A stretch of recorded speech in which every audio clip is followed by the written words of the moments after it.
Hey y'all, welcome back to my channel. Today I'm going to be doing something I'm super excited about, also super new, and it's going to be assumptions about Disneyland. So because I worked there for just about a year, I was technically employed almost 2 years, but I worked the show for a year, went through all their training and everything. I do know and have some awesome just kind of insight and a lot of experience of being in the park a lot during that time. So I thought I would pull up this article by drdisney.com and go through his 10 assumptions about the Disneyland Resort from someone who has never visited. So this is cast member alum opinion, because I specifically worked in Disney's California Adventure Park, but I went to Disneyland a lot as well.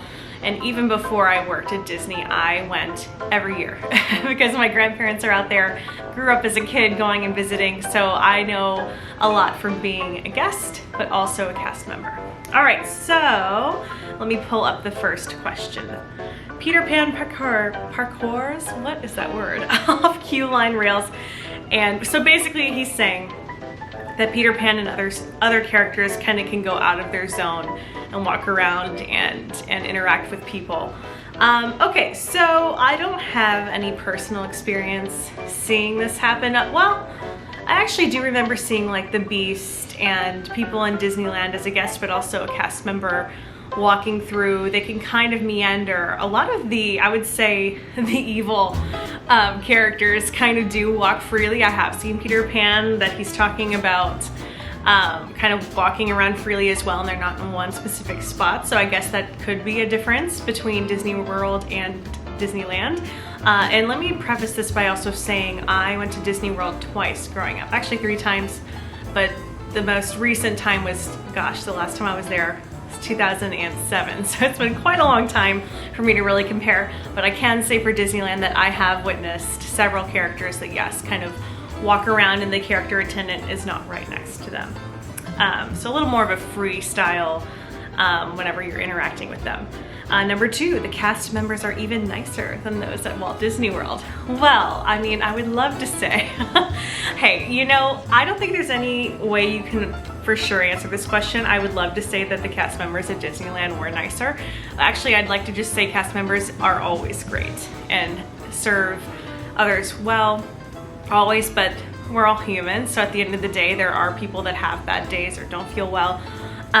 You know, things happen, but I myself as a cast member always put on a smile and tried to do my absolute best and to remember that those guests were there watching the show, or they were there at your retail station, wherever you're working, that's their vacation and you want to make it the best that they can have. So I always did my best to be as nice as possible. Number 3, the resort is beautiful yet surrounded by tacky hotels. This is true, which is kind of a cool fact. If you don't want to splurge for the Disney hotels around Disneyland, there are several other options right outside that also have themes. And the one that I always stay at whenever I go visit the park is the Anaheim Majestic Hotel. It even is castle themed, and they even have like a princess there. You can go to story time with her. I absolutely love it. I've been there, let's see, I almost thought I was there at Christmas time. No, I wasn't. I've been there 2 times, 2 different summers, and I enjoyed both stays. It is a little dated, but that's also, I wanted to say in this one that Los Angeles is kind of a retro 70s vibe town. It's very much, if you've seen La La Land, the way it's depicted in the colors and the outfits, that still is very much LA and like the vibe that LA has. It's, you know, it's not the most updated in terms of buildings, for sure. So, but I think it makes it fun. Quirky hotels. You can save money, go to the Anaheim Majestic. That's where I like to go. Number 4, the guests are most likely locals and celebrities, but mostly celebrities. Yes and yes. I would say mostly every time I worked there and talked to people, they were locals. Of course, there were vacationers as well. And then yes, there were celebrities in the park every single day.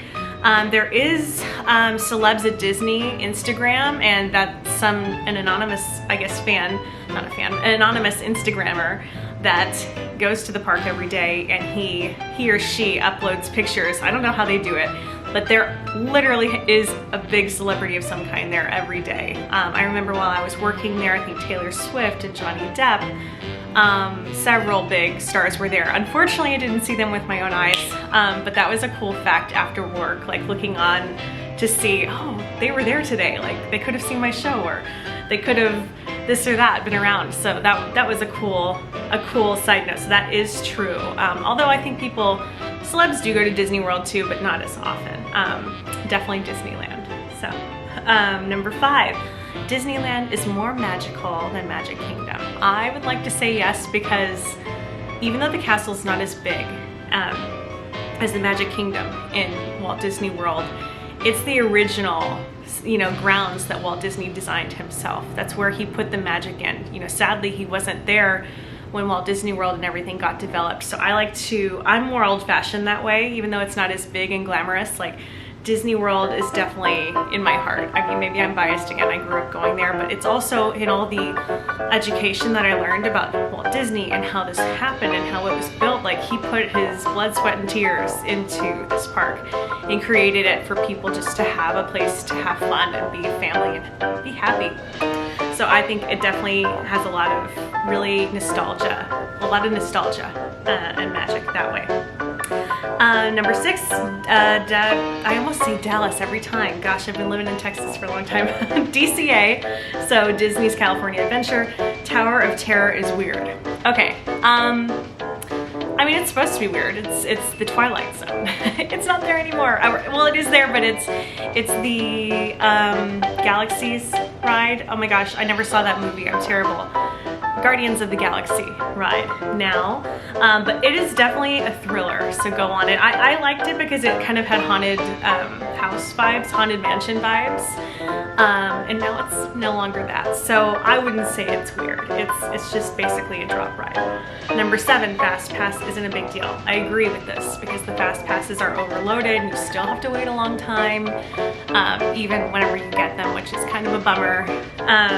So this is my little hack, by the way.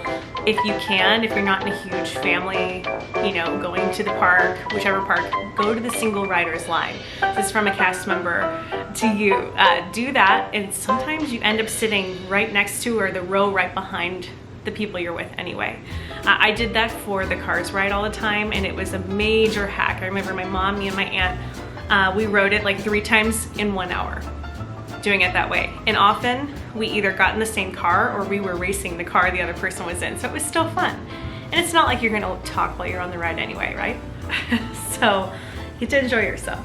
Number 8, their Pirates of the Caribbean is like twice as long. Absolutely true. This is another one of those hidden gems. Something I learned in my education before working there is that Pirates of the Caribbean originally was a walkthrough attraction. It is underground, so it's very creepy and awesome, like cave-like.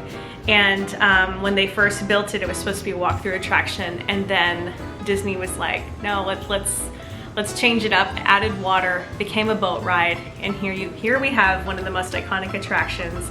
And yes, he noted here in his article, yes, there are 2 drops, and you go further and further down into the caves. It's cool, it's mystical. I mean, it even smells like a bayou in there. It's so awesome.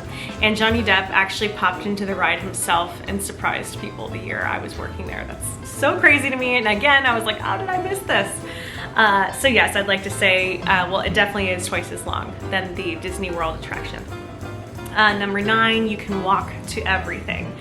Yes, I would say that. Yeah, you can walk from downtown Disney right into the entrances of both parks.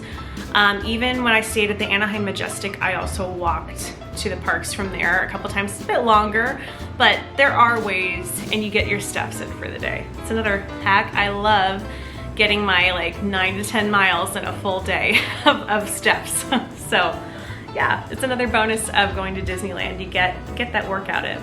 Number 10, their Haunted Mansion has actual ghosts. Okay, I don't know about Haunted Mansion. I did hear that the Pirates of the Caribbean ride, there are some ghosts. This is off the record. This is, what do they say, allegedly. I did, from another cast member, hear that weird things would happen when they were closing up. Now, I will say this too, all the ghosts I think that would be at Disneyland, everything like that, are friendly and jolly. I hope this was enjoyable for you guys. Let me know down below in the comments, like if you liked it, subscribe if you'd like to see more. And I definitely want to do more Disney updates and hopefully get a Disney vlog up in the next year. I would really love to go back and then take you guys along to all my favorite places and kind of my hidden gems of Disneyland from when I worked there, kind of overlooked things. Maybe that'll be my next video. Anyway, I hope this was interesting to you guys, as I always say, and I hope you're having a wonderful week. I will see you next time. Bye.